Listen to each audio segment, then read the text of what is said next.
سنخوض معاركنا معهم وسنمضي جموعا نردهم ونعيد الحق المغتصب وبكل القوة ندفعهم وبكل القوة ندفعهم. نحمده ونصلي على رسوله الكريم. اما بعد،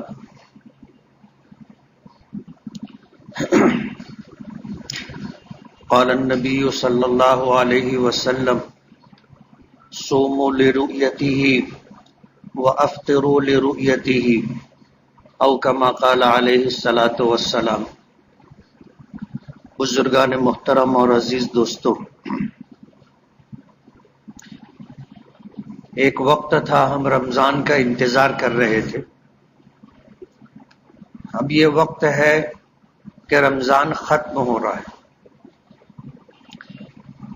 بہت ممکن ہے آج رمضان المبارک کا آخری دن ہو، اور آج جمعۃ الوداع بھی ہے. رمضان المبارک کا آخری روزہ جمعہ کا دن. اللہ تعالیٰ نے اپنے محبوب جناب رسول اللہ صلی اللہ علیہ وسلم کی امت کو نوازا بہت ہے. آپ کے صدقے میں، آپ کے طفیل میں اللہ تعالیٰ نے جو نعمتیں ہمیں عطا کی ہیں وہ پچھلی امتوں کو نہیں ملی تھی.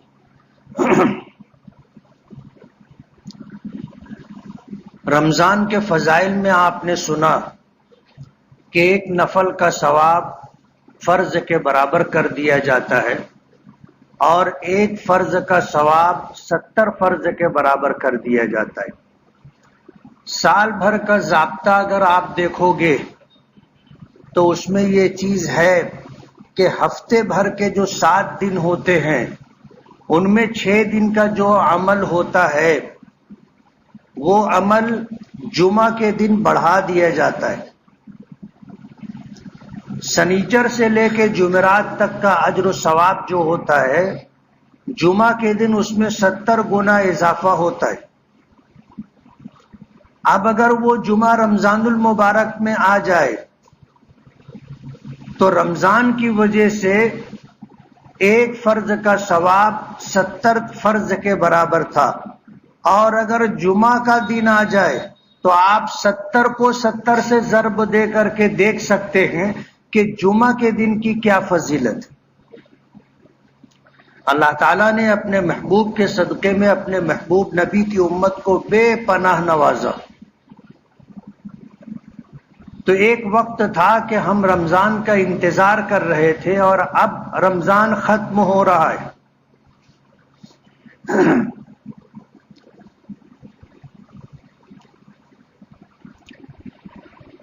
اب ظاہر بات ہے کہ رمضان کا یہ مہینہ اگر اللہ نے ہمیں دیا تھا تو اس کے دینے کا ایک مقصد تھا، اور وہ مقصد یہ تھا کہ ہم اپنے آپ کی مغفرت اور بخشش کروا کر کے جنت میں جانے کا مستحق بنا لیں. اللہ نے رمضان المبارک ہمیں اس لیے دیا تھا، یہ رمضان کا مقصد تھا. آپ نے کئی مرتبہ یہ بات سنی کہ نبی کریم صلی اللہ علیہ وسلم نے جمعہ کے دن منبر کے پہلے درجے پر قدم رکھا تو فرمایا آمین، دوسرے درجے پر قدم رکھا تو فرمایا آمین، تیسرے درجے پر قدم رکھا تو فرمایا آمین. صحابہ کرام نے پوچھا کہ اللہ کے رسول، آج ہم نے ایک نیا عمل دیکھا ہے آپ سے. تو حضور پاک صلی اللہ علیہ وسلم نے پوچھا کہ کیا؟ تو صحابہ کرام نے کہا کہ اللہ کے رسول، جب آپ منبر پر چڑھنے لگے تو پہلے درجے پر قدم رکھتے ہوئے آپ نے آمین فرمائی. یہی معاملہ دوسرے اور تیسرے درجے کا رہا. تو حضور پاک صلی اللہ علیہ وسلم نے جو بات جواباً عرض فرمائی وہ یہ کہ جب میں نے پہلے درجے پر قدم رکھا تو جبرائیل تھے، انہوں نے بددعا دی کہ ہلاک ہو وہ شخص جو اپنے ماں باپ کو یا دونوں میں سے کسی ایک کو بڑھاپے کی حالت میں پائے اور اپنی مغفرت نہ کروا لے. تو میں نے کہا آمین. بعض روایتوں میں آتا ہے کہ جبرائیل نے بد دعا دی، ہلاکت کی، اور حضور سے کہا کہ آپ آمین فرمائیں، تو حضور نے آمین کہی۔ علماء نے لکھا ہے کہ جبرائیل جیسے مقرب فرشتے کی بد دعا ہی ہلاکت و بربادی کے لیے کم نہیں تھی، چہ جائے کہ اس پر حضور پاک صلی اللہ علیہ وسلم نے آمین کہا۔ میں نے یہ بات پچھلے ہفتے بتائی تھی کہ ہم آمین کہتے ہیں تو آمین کا مطلب کیا ہے؟ آمین کا مطلب ہے اللہم استجیب، کہ اللہ یہ دعا جو کی جا رہی ہے یا بد دعا جو کی جا رہی ہے اسے قبول فرما، یعنی یہ ہماری طرف سے سفارش ہے۔ ہم جب آمین کہتے ہیں تو ہم بھی یہ کہتے ہیں کہ اللہ اسے قبول فرما لے۔ تو جبرائیل جیسے فرشتے کی بد دعا ہی بہت کافی تھی تباہی و بربادی کے لیے، اس پر حضور نے آمین فرمائی۔ اور اگر یہ ہے جیسا روایت میں آتا ہے کہ جبرائیل نے حضور سے کہا کہ آپ آمین کہیے، تو حضور نے آمین کہی۔ اور دوسرے درجے پر جو رمضان کا مبارک مہینہ پائے اور اپنی بخشش نہ کروا لے، تو حضور نے فرمایا آمین۔ اور تیسرے درجے پر کہ جس کے سامنے آپ کا ذکر ہو، آپ کا نام مبارک آئے اور وہ آپ پر درود نہ بھیجے، تو حضور نے آمین کہی۔ آپ اندازہ کریں کہ رمضان کا یہ مہینہ ہماری مغفرت اور بخشش کے لیے اللہ پاک نے عطا کیا ہے۔ کل اللہ کی بارگاہ میں لوگ کھڑے ہوں گے سفارش کرنے کے لیے، حضور پاک صلی اللہ علیہ وسلم سب سے پہلے سفارش فرمائیں گے، جس کو شفاعت کبریٰ کہتے ہیں۔ حساب و کتاب شروع نہیں ہوگا، لوگ پریشان ہوں گے۔ حضرت آدم علیہ نبینا علیہ الصلاۃ والسلام کے پاس جائیں گے، عرض کریں گے کہ حالات بہت خراب ہیں، آپ سفارش کریں اللہ سے کہ اللہ حساب و کتاب شروع کرے۔ تو حضرت آدم علیہ الصلاۃ والسلام جواب دیں گے کہ اللہ تعالیٰ آج اتنے غضبناک ہے کہ نہ اس سے پہلے کبھی اتنے غضبناک ہوئے اور نہ اس کے بعد کبھی ہوں گے، اور جب یہ حالت ہے تو میں اللہ کی بارگاہ میں نہیں پیش ہو سکتا۔ کہیں ایسا نہ ہو کہ میرا مواخذہ ہو جائے کہ تمہیں اپنے دست قدرت سے بنایا تھا، روح ڈالی تھی، فرشتوں سے سجدہ کروایا تھا، جنت جیسی جگہ پہ رکھا تھا، اور یہ حکم تھا کہ اس درخت کے قریب جانا، تم نے اس کی مخالفت کی۔ کہیں ایسا نہ ہو اللہ اس پر میری پکڑ کر لے، میری ہمت نہیں ہے کہ میں اللہ کی بارگاہ میں پیش ہو سکوں۔ لوگ وہاں سے لوٹیں گے تو حضرت نوح کے پاس، حضرت ابراہیم کے پاس، حضرت موسیٰ کے پاس، حضرت عیسیٰ کے پاس، کئی نبیوں کے پاس جائیں گے، کوئی بھی جانے کی ہمت نہیں کرے گا۔ آخر میں ہمارے آقا جناب رسول اللہ صلی اللہ علیہ وسلم کی خدمت میں لوگ پہنچیں گے اور عرض کریں گے کہ اللہ سے سفارش کریں کہ حساب و کتاب شروع ہو۔ حضور پاک صلی اللہ علیہ وسلم کہیں گے ہاں ہاں میں ہی سفارش کروں گا، اور اس کے بعد اللہ کی بارگاہ میں جائیں گے۔ خود حضور فرماتے ہیں کہ عرش کے نیچے میں سجدہ کروں گا، اور اتنا لمبا سجدہ کروں گا کہ دنیا بھر کے سجدے اس کا مقابلہ اور برابری نہیں کر سکیں گے، اور اللہ تعالیٰ اپنی حمدوں کے وہ کلمات مجھ پر القاء کرے گا جو اسی وقت کے لیے مختص ہے۔ یہ سب کچھ ہوگا، پھر اللہ پاک فرمائیں گے ارفع راسک سل توتا واشفع تشفع، سر اٹھائیے مانگیے دیا جائے گا، اور شفاعت کیجیے سفارش کیجیے قبول کی جائے گی۔ تب حضور پاک صلی اللہ علیہ وسلم سجدے سے سر اٹھائیں گے اور اللہ کی بارگاہ میں حساب و کتاب شروع کیے جانے کی سفارش کریں گے۔ اس کو شفاعت کبریٰ کہتے ہیں، جس کا فائدہ حضرت آدم علیہ الصلاۃ والسلام کو بھی ہوگا، اور حضرت آدم سے لے کر تمام انبیاء کرام، پوری انسانیت کو اس کا فائدہ ہوگا۔ پوری دنیا کی پوری دنیا کی مخلوق کو اس سے راحت ملے گی. اسے شفاعت کبریٰ کہتے ہیں. ہر چیز کو اللہ موقع دے گا، شفاعت کرنے کا بھی اور اپنے حق کا مطالبہ کرنے کا بھی. وہ جزا کا دن ہوگا، مالک یوم الدین، اور اس بدلے کے دن کا تنے تنہا مالک، فیصلہ جس کے اختیار میں ہوگا وہ اللہ رب العالمین کی ذات ہوگی. انبیاء کرام بھی فیصلہ نہیں فرمائیں گے. اگر کسی کے حق میں اچھا فیصلہ کروانا ہوگا تو سفارش کریں گے، شفاعت کریں گے کہ اللہ ان کو بخش دے. اور یہ سلسلہ ہوگا ادنا سے ادنا درجہ. ہم نے کسی بیمار کی عیادت کی تھی، کل اللہ کی بارگاہ میں وہ بھی کھڑا ہوگا کہ اللہ میں بیمار تھا، اس نے میری عیادت کی تھی. کوئی بھوکا تھا، وہ بھی اللہ کی بارگاہ میں سفارش کے لیے کھڑا ہوگا کہ میں بھوکا تھا، اس نے مجھے کھانا کھلایا تھا. کپڑا جس کو پہنایا گیا وہ کھڑا ہوگا، سفارش کرے گا کہ اللہ مجھے دنیا میں کپڑے کی ضرورت تھی، اس نے مجھے کپڑا پہنایا تھا. آپ اندازہ کرو، ایک سلسلہ ہوگا جس میں بڑے سے بڑے حضرت حضور پاک صلی اللہ علیہ وسلم، انبیاء کرام، بزرگان دین، اولیاء کرام، ہمارے ماں باپ، اور پھر اللہ کی تمام مخلوقات جن کے ساتھ ہم نے حسن سلوک کیا، جن کے لیے ہم نے خیر خواہی کی، وہ سب سفارش کے لیے کھڑے ہوں گے. قرآن کریم اپنے حق کا مطالبہ لے کر کے کھڑا ہوگا. قرآن کریم اپنے حق کا مطالبہ لے کر کے کھڑا ہوگا کہ یہ آپ نے مجھے اپنا کلام بنایا ہے، مجھے اپنی کتاب قرار دیا ہے. جن لوگوں نے قرآن کریم کی تلاوت کی، جن لوگوں نے قرآن کریم کے احکامات پر عمل کیا، قرآن کریم ان کی طرف سے جھگڑے گا. حدیث کے الفاظ کا ترجمہ کر رہا ہوں. قرآن کریم ان کی طرف سے جھگڑے گا کہ ان کے حق میں میری سفارش قبول فرما، ان کی بخشش فرما، اور اگر نہیں تو پھر مجھے اپنی کتاب ہونے میں سے نکال دے. ظاہر بات ہے قرآن کریم اللہ کا کلام ہے، اور کتابوں کو یہ مقام حاصل نہیں ہے. توریت ہے، زبور ہے، انجیل ہے، یہ اللہ کی کتاب ہے، لکھی ہوئی شکل میں اللہ نے نازل فرمایا تھا. لیکن قرآن کریم اللہ کی کتاب ہونے کے ساتھ ساتھ اللہ کا کلام ہے.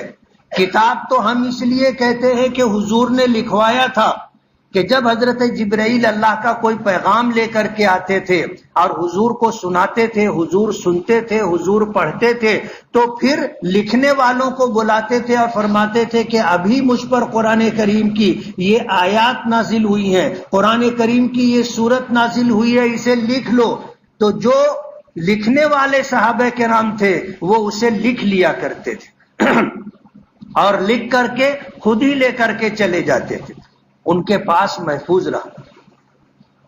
تو یہ اللہ کی کتاب ہے اور یہ اللہ کا کلام بھی ہے کہ اللہ پاک نے اسے خود پڑھا ہے. اللہ متکلم ہے، اللہ نے اسے کہا، اس کا تکلم فرمایا، اس کی تلاوت کی. حضرت جبرائیل نے سنا، سن کر آئے اور نبی کریم صلی اللہ علیہ وسلم کو سنایا. حضور پاک صلی اللہ علیہ وسلم نے سنا، پھر حضور نے خود اس کی تلاوت کی اور لکھنے والوں سے لکھوایا. تو یہ اللہ کا کلام بھی ہے. تفصیل آپ نے سنی کہ حضرت جبرائیل کے پڑھنے کے ساتھ ساتھ حضور بھی پڑھنے کی کوشش کرتے تھے، اور ایک وقت میں دو کام پوری توجہ سے نہیں کیا جا سکتا. یہ انسانی فطرت ہے.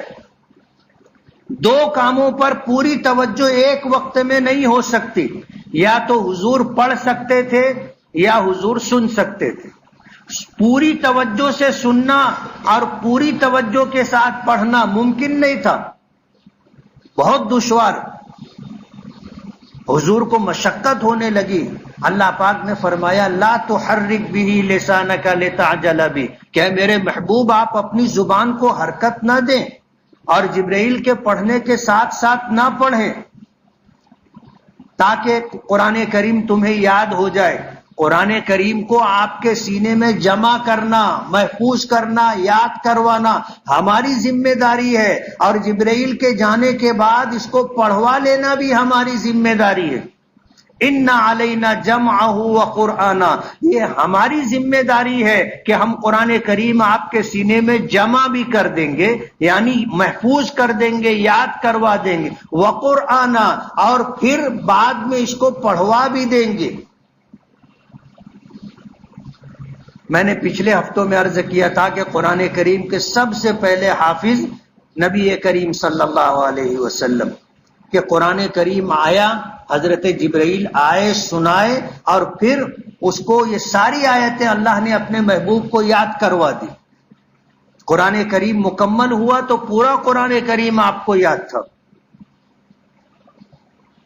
تو قرآن کریم کی یہ جو ترتیب ہے کہ سورہ فاتحہ، الحمد، پھر سورہ بقرہ، سورہ آل عمران، سورہ نساء، یہ ترتیب بھی توقیفی ہے. اور یہ جو ترتیب پورے قرآن کریم کی ہے یہ توقیفی ہے، یعنی من جانب اللہ اپنے محبوب کو بتایا گیا، اور نبی کریم صلی اللہ علیہ وسلم نے لوگوں کو بتایا کہ یہ آیت ہے، اس کو فلاں صورت میں لکھو، یہ آیت ہے، اس کو فلاں صورت میں فلاں آیت کے بعد لکھو. اور پھر آپ نے اس کی پوری 30 پاروں کی ترتیب بنائی. یہ توقیفی ہے، یعنی ہم نے اپنی طرف سے نہیں بنایا. صحابہ کرام کو قرآن کریم اللہ کے رسول سے ملا، اور اللہ کے رسول نے اپنے صحابہ کرام کو بتایا. ہر آیت کے نازل ہونے پر آپ کہتے تھے کہ یہ آیت فلاں صورت میں فلاں آیت کے بعد رکھی جائے. ترتیب. تو قرآن کریم بھی اپنے حق کا مطالبہ لے کر کے کھڑا ہوگا کہ اگر میں تیری کتاب ہوں، تیرا کلام ہوں، تو میری رعایت کرنے والوں کے حق میں میری سفارش قبول فرما. اور جن لوگوں نے قرآن کریم کے حق کو ضائع کیا ہے، قرآن کریم ان کے خلاف اللہ کی بارگاہ میں فریق بن کر کے کھڑا ہوگا. یہی حال رمضان المبارک کا ہے. رمضان کا مقصد تھا ہم سب کی بخشش، ہم سب کی بخشش، اور اللہ نے اس میں یہ تاثیر رکھی ہے، یہ تاثیر اس میں رکھی ہے. میں نے پچھلے ہفتوں میں اس کی وضاحت کی تھی کہ اگر رمضان کا عمل یعنی 11 مہینہ اور رمضان کا 12 مہینہ، دونوں میں فرق کیا ہے؟ 5 وقت کی نماز اس میں بھی ہے، اس میں بھی ہے. دیگر سارے اعمال 11 مہینوں میں بھی ہے، اس مہینے میں بھی ہے. فرق ہے تو صرف اتنا کہ اس میں روزہ فرض ہے، اس میں اللہ کے رسول نے اپنی طرف سے تراویح کی سنت ہمیں عطا کی. یہ 2 عمل جو رمضان کو امتیازی حیثیت عطا کرتے. اب اگر کسی نے رمضان کے روزے ہی نہیں رکھے اور کسی نے رمضان کی تراویح کا اہتمام ہی نہیں کیا، تو ظاہر بات ہے اس نے رمضان کی قدر دانی نہیں کی، اور رمضان کا وہ عمل جو اس کی بخشش کا سبب اور ذریعہ بنتا، اس نے اس کو چھوڑ دیا ہے. تو رمضان اس کے لیے بخشش کا سبب نہیں بنے گا. ڈر ہے اس بات کا کہ کل قیامت کے دن رمضان کا یہ مہینہ، رمضان کے روزے اور نماز تراویح اللہ کی بارگاہ میں کھڑے ہو کر کے ہمارے خلاف فریق نہ بن جائیں. کہ آپ نے ہمیں نعمت کے طور پر ان کو دیا تھا، اور انہوں نے ہماری قدردانی کی، ان کی بخشش فرما، اور انہوں نے میری ناقدری کی، اس لیے ان کے خلاف میری سفارش قبول فرما.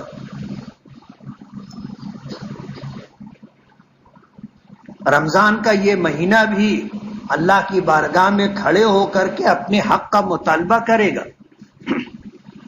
خوش ہونا چاہیے ان لوگوں کو جنہوں نے رمضان کے پہلے دن سے آج تک رمضان کے روزوں کا اور رمضان کی تراویح کا اہتمام کیا، قرآن کریم کی تلاوت کی، 5 وقتہ نمازوں کا اہتمام کیا، اپنے فرصت کے اوقات کو مسجد میں گزارا، مجبوری اور ضرورت کے لیے اپنے کام، اہل و عیال کی ضرورت کی تکمیل کے لیے، روٹی روزی حاصل کرنے کے لیے لگے رہے، لیکن جو وقت ملا مسجد میں آ کر کے اسے گزارا۔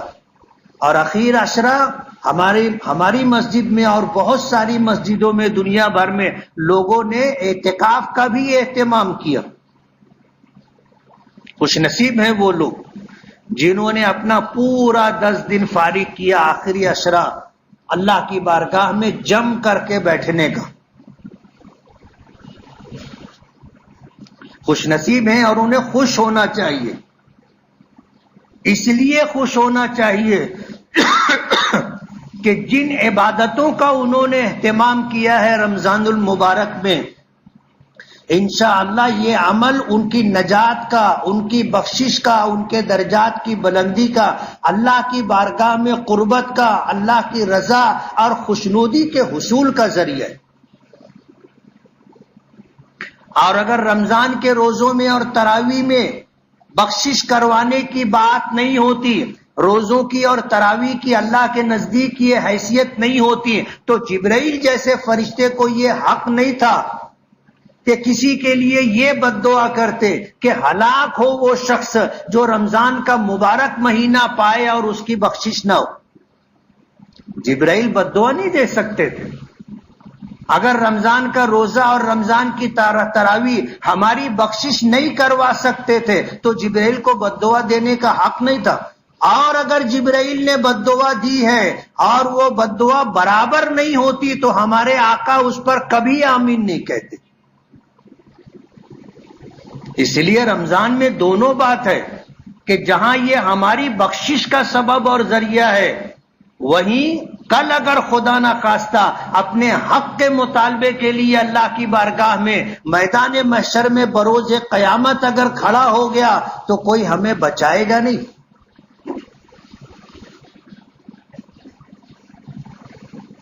اللہ نے یہ اپنے محبوب نبی کی امت پر رحم فرما کر کے، کرم فرما کر کے رمضان کا مبارک مہینہ ہمیں دیا ہے، اور اب یہ مہینہ جا رہا ہے۔ کتنے لوگ تھے کہ شروع رمضان میں ہمارے ساتھ تھے، درمیان رمضان میں اللہ نے اپنی جوار رحمت میں بلا لیا، یہ ان کا نصیب تھا۔ اللہ نے ان کو عمر اتنی دی تھی، پوری ہو گئی تھی، اور اللہ نے اپنی بارگاہ میں بلانے کے لیے رمضان کا مبارک مہینہ انہیں عطا کیا، جس کے متعلق آتا ہے کہ جس کا انتقال رمضان المبارک میں ہو اللہ پاک اس کو قبر کا عذاب نہیں دیں گے۔ اور ظاہر بات ہے آخرت کی منزلوں میں سب سے پہلی منزل آدمی کا انتقال ہوا اسے قبر کے حوالے کر دیا جاتا ہے، جہاں وہ تنہا رہے گا، اس کے ساتھ صرف اس کا عمل ہوگا۔ حساب و کتاب کے لیے پہلا مرحلہ فرشتے آئیں گے، آ کر کے سوال کریں گے مر ربک، تیرا پروردگار کون ہے، وما دینک، دنیا میں دنیا بھر کے مذاہب تھے، تیرا مذہب اور دھرم کیا تھا؟ اور پھر ہمارے آقا جناب رسول اللہ صلی اللہ علیہ وسلم کے متعلق پوچھا جائے گا، آپ کی شبیہ مبارک بتائی جائے گی، آپ کا دیدار کروایا جائے گا اور پوچھا جائے گا ما تقول فی ھذا الرجل، کہ اس شخص کے بارے میں تیرا کیا عقیدہ تھا، تو کیا کہتا تھا؟ پہلے سوال کے جواب میں کہے گا، جب فرشتہ پوچھے گا من ربک کا، تیرا پروردگار کون، تو جو صاحب ایمان ہوگا، جو دنیا میں اللہ کو ہمیشہ یاد کرتا ہوگا، ہر کام میں اللہ کی مرضی نامرضی سامنے رکھتا ہوگا، وہ کہے گا ربی اللہ، میرا پروردگار تو میرا اللہ ہے، ربی اللہ، میرا پروردگار اللہ ہے۔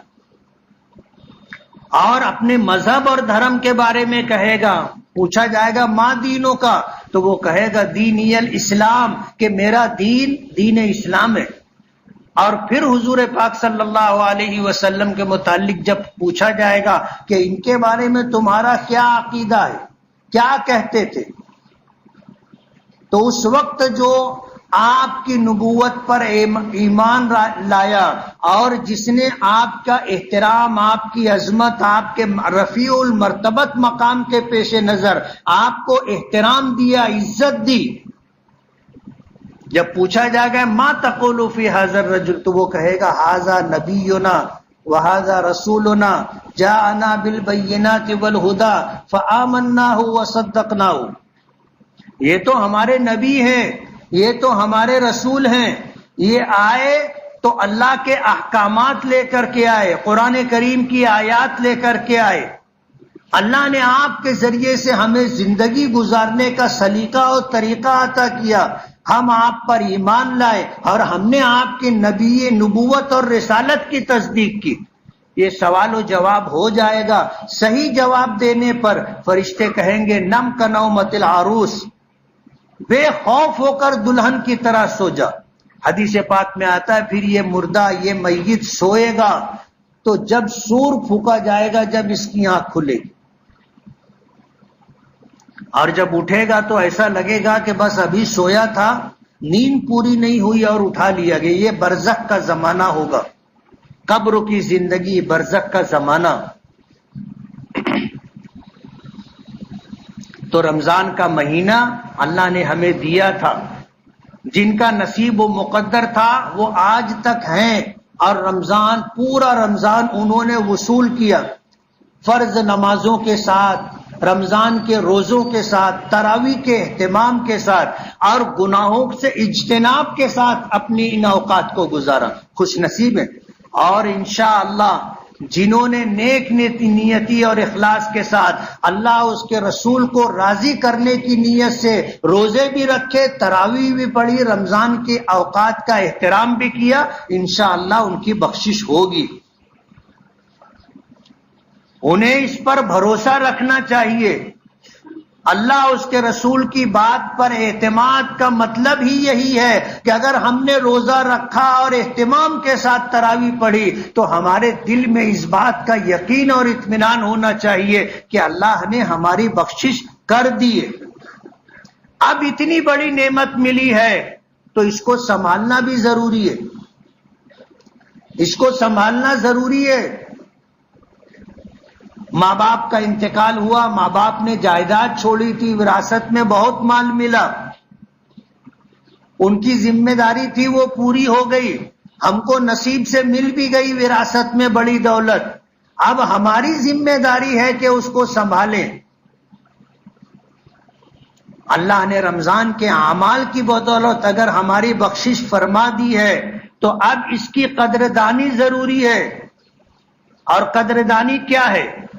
قدردانی یہ ہے کہ ہم جس طرح اس پورے مہینے میں ہم نے نمازوں کا اہتمام کیا، ہم نے روزوں کا اہتمام کیا، ہم نے تراویح کا اہتمام کیا، قرآن کریم کی تلاوت کا اہتمام کیا، رات میں اٹھ کر کے سحری کے بہانے ہم نے تہجد کا اہتمام کیا، دعاؤں کا اہتمام کیا، یہ سب کچھ ہم نے کیا۔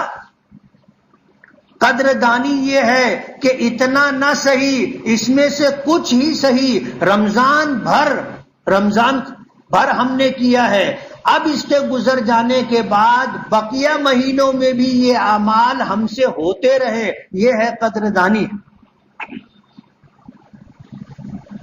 رمضان کیوں ملا تھا؟ رمضان کا مقصد کیا تھا؟ ایک مقصد تو یہ تھا کہ ہم اعمال پر آ کر کے اللہ کو راضی کر کے اپنی بخشش کروا لیں، اور دوسرا مقصد یہ تھا رمضان کے روزوں کا اور تراویح کا کہ ہم اعمال کے عادی ہو جائیں۔ رمضان کے روزے ہماری تربیت کے لیے آئے تھے، ہم کو صبح صادق سے لے کر غروب آفتاب تک کھانے سے اور منع روکا گیا، پینے سے روکا گیا، جائز خواہشات نفسانی سے روکا گیا، اور ہم الحمدللہ رکے رہے، ہم رکے رہے۔ تو ان اعمال کی مہینے بھر کی جو تربیت تھی، اس تربیت کا مقصد یہ تھا کہ اب ہم میں مہینے بھر کے بعد جو بات پیدا ہو گئی ہے، اب اس کے استعمال کرنے کا وقت بقیہ 11 مہینے، ہم نے رمضان میں روزے رکھے اور پھر 11 مہینہ ہم نے روزہ ہی نہیں رکھا، تو پھر روزہ رکھنے سے ہمیں ملا کیا؟ اتنی محنت کر کے ہم نے پایا کیا؟ ہم نے رمضان میں 5 وقتہ نمازوں کا اہتمام کیا، وقت سے پہلے مسجد میں آتے تھے۔ کتنے لوگ ہیں جنہوں نے مہینے بھر اذان مسجد میں سنی، وقت فارغ کر کے آتے تھے۔ رمضان بھر ہم نے یہ کیا، رمضان گزر جانے کے بعد اگر 5 وقتہ نمازیں ہم سے ادا نہیں ہو رہی ہیں تو پھر یہ اس تربیت کا اور اس محنت مشقت کا حاصل کیا؟ تراویح کی لمبی لمبی نمازیں ہم نے بشاشت کے ساتھ پڑھی۔ بشاشت کا مطلب سمجھتے ہو نا؟ امام نے کہا اللہ اکبر تو ہم نے بھی کہا اللہ اکبر، یہ ہے بشاشت۔ اور امام نے کہا اللہ اکبر اور ہم پیچھے بیٹھے ہیں، انتظار کر رہے ہیں کہ جب رکوع میں جانے کا وقت ہوگا تو پھر ہم شامل ہوں گے۔ یہ بشاشت نہیں ہے، یہ تو ہم نے بوجھ سمجھا کہ کرنا ہے اس لیے ہم کر رہے۔ اگر ہماری خوش دلی ہوتی، بشاشت ہوتی تو ہم امام کا انتظار ایسے کر رہے ہوتے کہ وہ اللہ اکبر بولے تو ہم بولے۔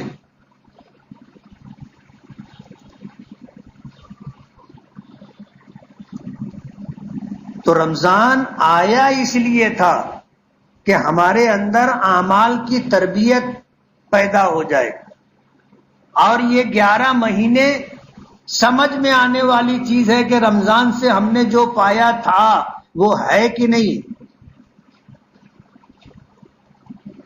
رمضان بھر کے اعمال ہم 11 مہینوں میں کرتے ہیں، کر سکتے ہیں یا نہیں، یہ پیمانہ ہے۔ رمضان بھر کا جائزہ لے کر 11 مہینوں کا جائزہ آپ لے۔ کیا بات تھی کہ نبی کریم صلی اللہ علیہ وسلم ہر ہفتے پیر اور جمعرات کے روزے رکھتے تھے، ہر مہینہ چاند کی 13، 14، 15 تاریخ کے روزوں کا اہتمام کرتے تھے، رجب کا مہینہ اکثر دن روزہ رکھتے تھے، شعبان کا پورا مہینہ یوم الشک کو چھوڑ کر کے روزہ رکھتے تھے۔ کیا بات تھی؟ کیوں آپ نے فرمایا کہ نماز میری آنکھوں کی ٹھنڈک ہے؟ کیوں آپ نے فرمایا کہ تہجد پڑھنا اللہ کے نیک بندوں کا طریقہ ہے؟ کیوں آپ دعا کا اہتمام کرتے رہتے تھے؟ لمبی لمبی نماز پڑھتے تھے، قدم مبارک پر ورم آ جاتے تھے، کہا جاتا تھا کہ اللہ کے رسول آپ تو بخشائے ہیں، آپ اتنی تکلیف کیوں اٹھا رہے؟ تو فرمایا کرتے تھے کہ افلا اکون عبدا شکورا، اللہ نے مجھے بخش دیا، یہ اللہ کا کرم ہے، تو کیا اس کی شکر گزاری میں نماز نہ پڑھوں، میں روزے نہ رکھوں، میں تلاوت نہ کروں، میں تہجد نہ پڑھوں، میں دعائیں نہ کروں؟ افلا اکون عبدا شکورا، کہ میں اللہ کا شکر گزار بندہ کیوں نہ بنوں اور اللہ کا شکریہ کیوں نہ ادا کروں؟ رمضان آیا اور ایسے کتنے رمضان اللہ نے ہمیں عطا کیے، اس کا کرم اور احسان ہے۔ اور اللہ نے ہمیں رمضان کا مہینہ دیا ہی اس لیے ہے کہ ہم پر اللہ کا کرم ہو، اللہ کی بخشش ہو، اللہ کی عنایتیں ہوں، نوازشیں ہوں، نعمتوں سے سرفراز کیا جائے، اللہ نے اس لیے دیا تھا۔ رمضان کے متعلق فرمایا کہ یہ مومن کے لیے ہے اور اس میں مومن کا رزق بڑھا دیا جاتا ہے، یہ صبر کا مہینہ ہے، اور فرمایا صبر کا بدلہ جنت ہے۔ پہلا عشرہ رحمت، دوسرا عشرہ مغفرت، تیسرا جہنم سے خلاصی و نجات، اللہ نے یہ موقع ہمیں عطا کیا۔ اس کی نوازشات میں، اس کے داد و دہش میں کوئی کمی نہیں رہی۔ نصیب کی بات ہے، کسی نے تھوڑا لیا، کسی نے کچھ زیادہ لیا، کسی نے جی بھر کر کے سمیٹا اور بٹورا، یہ نصیب کی بات ہے۔ لوگوں نے 10 دن کا اعتکاف کیا، 24 گھنٹے اللہ کی عبادت، پتہ نہیں کب اللہ پاک کی طرف سے رحمت کے جھونکے چلے، نوازے جانے کا فیصلہ ہو۔ اور اللہ کی طرف سے فرشتے جب نعمت لے کر کے آئے تو جو 24 گھنٹہ عبادت میں ہے اس کو تو ملنا ہی ملنا ہے. ایسا ہوتا ہے نا کہ کبھی جو ہے پوسٹ سے بیرنگ آتا ہے، پوسٹ سے ہمارے نام خط آتا ہے کہیں سے، ہمارا دروازہ بند ہے، ڈاکیا آیا، اس نے ٹھوکا، دیکھا کہیں گھنٹی ہے نہیں ہے، تھوڑی دیر انتظار کیا، دروازہ کھلا تو دے دیا اور دروازہ نہیں کھلا تو واپس کر دیا. اب جو اعتکاف میں ہیں ان کو تو 24 گھنٹہ دروازہ، ان کو تو اللہ کے گھر میں پڑے ہیں، اللہ پاک کی طرف سے جب نوازا گیا ان کو نصیب ہو گیا، مل گیا. جو اعتکاف میں نہیں ہے اب وہ کس حالت میں ہے وہ جانتے ہیں، ان کا پروردگار جانتا ہے. اور کب ہماری نوازشات کا فیصلہ ہوا، ہم عبادت میں ہیں، ہم انتظار کر رہے ہیں، ہمارے ہاتھ دعا کے لیے اٹھے ہیں، ہمیں نہیں معلوم، اللہ جانتا ہے. یا ہم سو رہے ہیں، مسجد سے باہر ہیں، کاروبار میں لگے ہیں. بدنصیب ہیں وہ لوگ جو گناہوں میں مصروف ہیں، ظاہر بات ہے محرومی کی بات ہے. تو رمضان تو گزر گیا، آنے والے 11 مہینے آپ کو یہ بتائیں گے کہ آپ نے رمضان کیسا گزارا تھا. اگر روزوں کے اثرات آپ کے اندر ہوں گے تو انشاءاللہ آگے بھی آپ روزہ رکھیں گے. نمازوں کا اہتمام آپ نے کیا، اگر کچھ آپ کو ملا ہوگا تو 11 مہینے بھی آپ نمازوں کا اہتمام کریں گے. رمضان میں آپ نے تلاوت کی، 11 مہینوں میں کچھ نہ کچھ معمول بناؤ گے. رمضان میں آپ رات میں دیر تک دعا کیا کرتے تھے، اب 11 مہینے میں پتا چلے گا کہ دعا کی عادت بنی کہ نہیں بنی.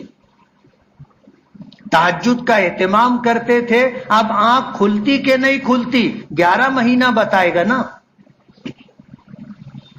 تو رمضان آیا تھا ہماری بخشش کے لیے، رمضان آیا تھا ہماری تربیت کے لیے. اللہ نے اسلام کے طفیل، دین اسلام کے طفیل ہمیں رمضان عطا کیا، ہمیں روزے عطا کیے، ہمیں نمازیں عطا کی، ہمیں قرآن کریم کی نعمت ملی. اب اس کی قدردانی یہ ہے کہ ہم اسلام نے اگر ہمیں اخلاق دیا تھا، ہمیں کسر نفسی دی تھی، صبر کی مشق کروائی تھی، ہم میں قوت برداشت پیدا ہو ایسے اعمال کروائے تھے، عبادتوں کا اہتمام ہو ہم سے مشق کروائی گئی تھی. اب دیکھا جائے گا کہ رمضان کے یہ اثرات ہم پر کتنے پڑے اور کب تک کے لیے پڑے.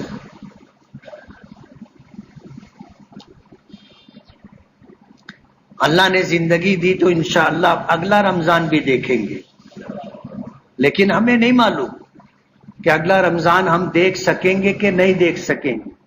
آج آخری دن ہے، آخری دن ہے اور آدھا گزر گیا، آدھا ہی دن رہ گیا ہے. اگر دل میں ذرا سی بھی کسک رہ گئی ہو تو یہ جو چند گھنٹے باقی بچے ہیں توبہ کر کے اپنی کوتاہیوں پر نادم ہو کر کے رو دھو کر کے اللہ کو منا لے.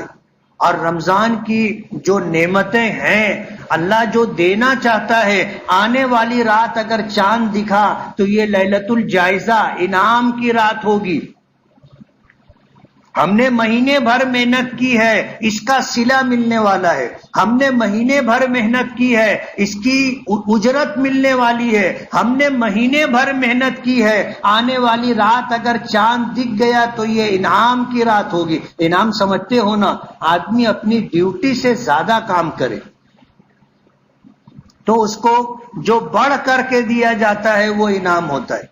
اور اس رات کا نام ہی لیلۃ الجائزہ ہے، انعام کی رات جس کو ہم چاند رات کہتے ہیں. جیسے ہی چاند رات سنائی دیتی ہے عشاء کی نماز میں مسجد خالی ہو جاتی، یعنی اب لینے کا ٹائم آیا تو آدمی لینے کے لیے ہی نہیں آیا. نام پکارا گیا محمد اسماعیل، لوگ دیکھ رہے ادھر ادھر، بولے جان دو آیا نہیں ہے، اس کا انعام کنارے رکھ دو. سمجھ رہے ہو؟ انعام کی رات ہے. ہمیں انعام دینے کے لیے بلایا جائے گا، نام کا اعلان ہوگا. ایسا نہ ہو کہ نام کا اعلان ہوا اور انعام فرشتے ہاتھ میں لے کے کھڑے ہیں کہ یہ آئے اور لے جائے، معلوم پڑا کہ وہ آیا ہی نہیں ہے. مدرسوں کا سالانہ جلسہ ہوتا ہے، انعامات تقسیم ہوتے ہیں تو ایسا ہی ہوتا ہے. ایک آدھ ایسے رہتے کہ آتے نہیں. نام کا اعلان ہوتا ہے، تھوڑی دور لوگ انتظار کرتے، ادھر ادھر دیکھتے، نہیں آئے، رکھ دو. رات گزرے گی، دوسرا دن عید کا دن ہوگا. جب عید کا دن ہوگا تو اس وقت بھی یہ اعلان ہوتا ہے کہ نکلو اس کریم رب کی بارگاہ کی طرف جس کے خزانے لامحدود ہیں. گلی کے نکڑ پر، راستوں میں فرشتے کھڑے ہو کر کے اعلان کرتے رہتے، چلو اس کریم رب کی بارگاہ کی طرف. زندگی بھر آدمی سوتا ہے، کھاتا ہے، پیتا ہے، وقت گزاری کرتا ہے، لیکن جب کچھ مواقع ایسے آتے ہیں تو اپنے اوقات کو فارغ کرنا چاہیے. لوگ پوچھتے ہیں دکانے کا ٹائم کیا ہے؟ 8:30. ہاں بولے 8:15 بجے نکلیں گے تو پہنچ جائیں گے. نہیں، ہمیں 7 بجے پہنچ جانا ہے. کوشش کرنا ہے پہلی صف میں نماز پڑھنے کی. ہم وہاں جا رہے ہیں، ہمیں نوازا جائے گا. ایسا نہ ہو کہ ہم لائن لگا کر کھڑے ہوں اور آخری میں ہمارا نمبر ہو. کوشش کریں کہ پہلی صف میں، کہ جیسے ہی دیا جائے تو سب سے پہلے ہم لیں. اعلان ہوتا ہے، مغفرت کی جائے گی، اجر و ثواب دیا جائے گا، درجات بلند کیے جائیں گے. اللہ پاک کی طرف سے اعلان ہوتا ہے. بلاؤں سے، بیماریوں سے، مصیبتوں سے نجات دی جائے گی، کشادہ فراخ روزی دی جائے گی. اللہ اپنی نعمتوں کے خزانے عطا کرے گا. قدردانی یہ ہے کہ 7 بجے ہم پہنچ جائیں، 8:30 بجے اگر نماز کا وقت ہے تو. یہ نہیں کہ 8:30 بجے ہے تو 8:30 بجے پہنچے. کتنے لوگ ہوتے جن کو عیدگاہ میں جگہ نہیں ملتی، روڈ پر نماز پڑھتے ہیں، روڈ پار کر کے دوسری جگہوں پر نماز پڑھتے ہیں. وقت سے پہلے پہنچنے کی کوشش کرے. آتا ہے نا کہ نماز کے انتظار میں بیٹھنے والا شخص نماز میں شمار کیا جاتا ہے. ہم مسجد میں آئے نماز کے لیے، ابھی نماز کھڑی نہیں ہوئی، ہم نماز کے انتظار میں ہیں، تو یہ وقت ہمارا نماز میں شمار کیا جائے گا. نماز 5 منٹ کی، 10 منٹ کی، لیکن یہ آدھا گھنٹہ جو ہم بیٹھے، یہ آدھا گھنٹہ بھی ہمیں نماز کا ثواب اللہ پاک دیں گے.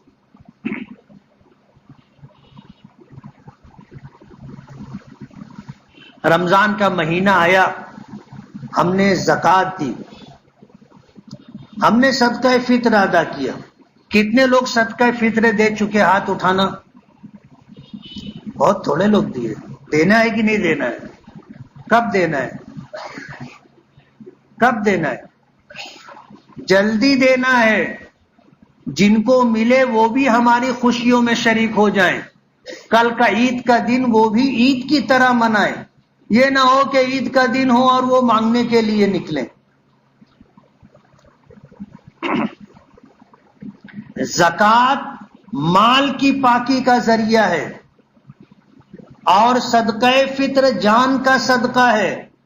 صدقہ فطر رمضان میں جو عبادتیں، روزہ، تلاوت، نماز ہم نے کی ہے، جب ہم صدقہ فطر دیں گے اللہ کی بارگاہ میں یہ اعمال مقبول ہو جائیں گے. ورنہ حدیث پاک میں آتا ہے کہ یہ روزہ ہے، تراویح ہے، سب کچھ لٹکے رہیں گے. جو آدمی صدقہ فطر نہیں دیا اس کے اعمال پہنچے نہیں، لٹکے رہیں گے. اور دینا کتنا ہے؟ حضور پاک صلی اللہ علیہ وسلم نے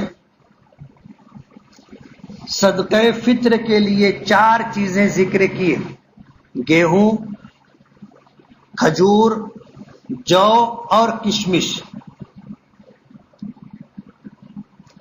اس زمانے میں مکے والوں کے لیے گیہوں زیادہ قیمتی چیز تھی، اور آج گیہوں چاروں میں سب سے ہلکی ہے.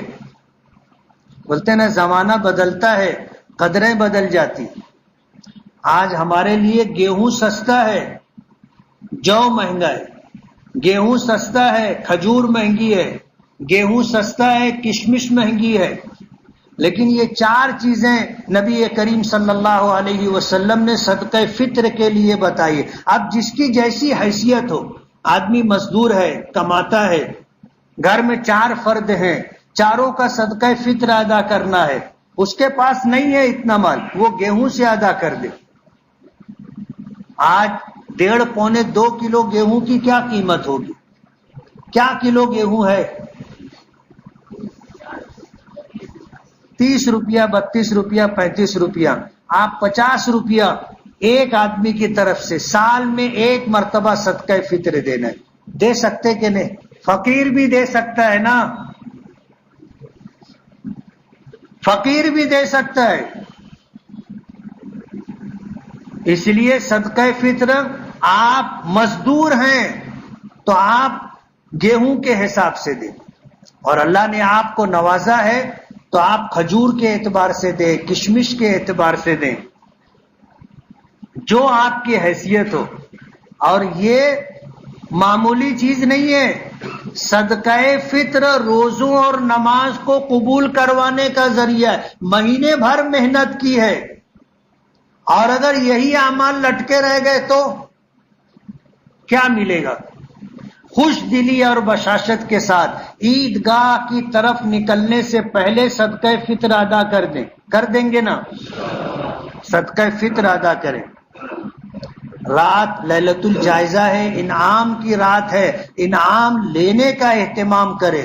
دوسرے دن عیدگاہ جانے کا اہتمام کرے، وقت سے پہلے پہنچنے کی کوشش کریں. اور اللہ کی بارگاہ میں اعلان کیا جاتا ہے جو مانگو گے دوں گا، جو مانگو گے دوں گا. اب اپنی حیثیت کی بات ہے کہ ہم کیا مانگتے،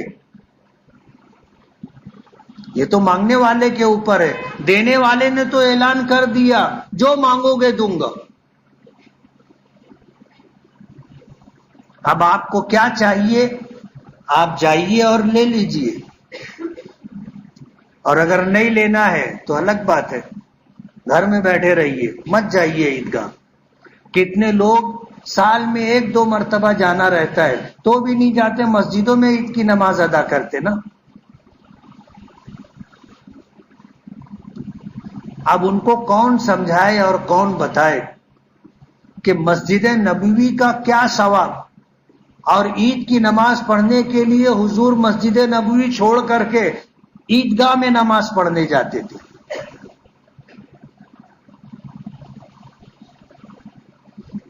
عیدگاہ پہنچنے کا وقت سے پہلے اہتمام کیجیے. کریں گے نا؟ غور کریں، یہ چند گھنٹے باقی ہے. رمضان کے تعلق سے ہمیں کیا کرنا تھا، ہم نے کیا کیا؟ روزے کیسے رکھنے تھے، تراویح کیسے پڑھنی تھی، قرآن کریم کی تلاوت کا اہتمام کرنا تھا، دعاؤں کا اہتمام کرنا تھا، تہجد کا اہتمام کرنا تھا. ہم نے کیا نہیں کیا؟ کیا، خوش ہو جائیے، انشاءاللہ نوازے جاؤ گے. اور اگر ہم سے کچھ کوتاہی ہو گئی ہے تو رو دھو کر کے اللہ سے مانگ لیجئے.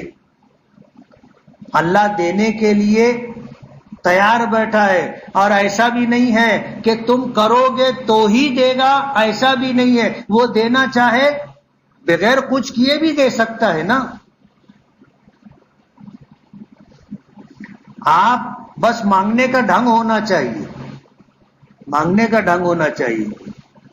آدمی مانگے، رو دھو کر کے مانگے، اللہ دے دے گا. ابھی ٹائم ہے چند گھنٹوں کا. اگر کوتاہی ہو گئی ہو تو مانگ لے. ابھی اللہ کی رحمت کا دروازہ، مغفرت کا دروازہ اور جہنم سے نجات اور خلاصی کا اعلان باقی ہے. سورج غروب ہوگا، بات ختم ہو جائے گی. تو یہ جو تھوڑا سا وقت باقی ہے، اگر ہم سے کوتاہی ہو گئی ہے تو اس میں رو پیٹ کر کے جو مانگنا ہے مانگ لیجئے، مل جائے گا، کریں گے۔ آخری بات، مدرسہ بیت العلوم ہمارے شہر کا سب سے قدیم مدرسہ ہے، 150 سال کے قریب اس مدرسے کے قیام پر گزر چکا ہے، اور مالیگاؤں کو اللہ نے جو دینی اعتبار سے نوازا ہے، آج مسجدوں کا، مدرسوں کا شہر کہلاتا ہے، یہ بیت العلوم کی دین ہے، بیت العلوم کی دین۔ اللہ تعالیٰ جزائے خیر دے ہمارے مسجد کے ذمہ داران اور ٹرسٹیوں کو، ایک اچھا فیصلہ کیا۔ مسجد کے لیے تو چندہ ہوتا رہتا ہے اور جن کو دینا رہتا ہے وہ دیتے ہیں، لیکن ایک موقع رکھا کہ اپنے شہر کے جو بڑے مدارس ہیں، جن کی وجہ سے پورے مہاراشٹر کے اندر مالیگاؤں کا ایک نام ہے، آج پورے مہاراشٹر میں جو علماء اور ائمہ ہیں وہ بالواسطہ یا بلا واسطہ مالیگاؤں سے ہی علم حاصل کرنے والے، اور بالواسطہ اور بلا واسطہ بیت العلوم سے ہی انہوں نے فیض حاصل کیا ہے۔ مالیگاؤں کو اللہ نے جو دینی اعتبار سے عزت دی ہے وہ ان مدارس دینیہ کی دین ہے۔ بورڈ لکھا ہوا ہے ہمارا، جو ہے ہر ہفتہ جو بورڈ لکھا جاتا ہے وہ آپ کے پڑھنے کے لیے لکھا جاتا ہے، آپ پڑھیے مدارس کیا ہے وہ آپ کو بورڈ پر دکھے گا۔ تو بیت العلوم کا چندہ ہونا ہے، آپ نے الحمدللہ اور مدارس کا بھی بھرپور تعاون کیا ہے۔ اب یہ آخری دن ہے اور جو ہم نے دیا یہی ہمارا ہے، جو ہم نے دیا وہ ہمارا، جو نہیں دیا کپڑا لے لیا، جائیداد لے لی، خوشبو لے لی، سواری لے لی، وہ نفع کا ہے۔ کل قیامت کے دن ہمیں کیا ملے گا؟ جو ہم دیں گے وہ، سمجھ رہے ہو؟ اگر آپ کو کل کچھ چاہیے تو آج آپ کو دینا پڑے گا، آج آپ دیں گے، یہ اللہ کے خزانے میں جمع ہو جائے گا، اور کل قیامت کے دن جو آپ کی اور میری ضرورت کا دن ہوگا اس دن اپنے پاس روکڑا رہے گا، سمجھ رہے ہو؟ اس دن اپنے پاس رہے گا جو اپنی ضرورت کا دن ہوگا۔ بیت العلوم کے ذمہ داروں کی طرف سے متعین کردہ افراد آئے ہیں، آپ زکوٰۃ کا پیسہ، صدقہ فطر کا پیسہ، عطیے کا پیسہ، فی سبیل اللہ کا پیسہ جو ہے آپ دیں، اور بیت العلوم کا تعاون کریں۔ بیت العلوم کے بانیان کی اللہ مغفرت فرمائے، جنہوں نے مالیگاؤں شہر کو چنا تھا کہ یہاں پر دینی ادارہ قائم کرنا ہے، اور الحمدللہ دوسرے مدارس مدرسہ بیت العلوم کے ہی فیض یافتہ لوگوں نے قائم کیے، معہد ملت کہو، مدرسہ اسلامیہ کہو، محمدیہ کہو، جامعۃ الصالحات کہو، کلیۃ الطاہرات کہو، کلیۃ الطیبات کہو، یہ سب بیت العلوم کی دین ہے۔ یہاں سے پڑھ کر کے نکلے تو انہوں نے اپنے ادارے بنائے۔ بیت العلوم کے ذمہ داران آئے، بھرپور تعاون کریں گے نا؟ اللہ ہمیں عمل کی توفیق عطا فرمائے۔ وآخر دعوانا الحمدللہ رب العالمین۔ جنہوں نے سنت نہ پڑھی ہو وہ سنت پڑھ لیں۔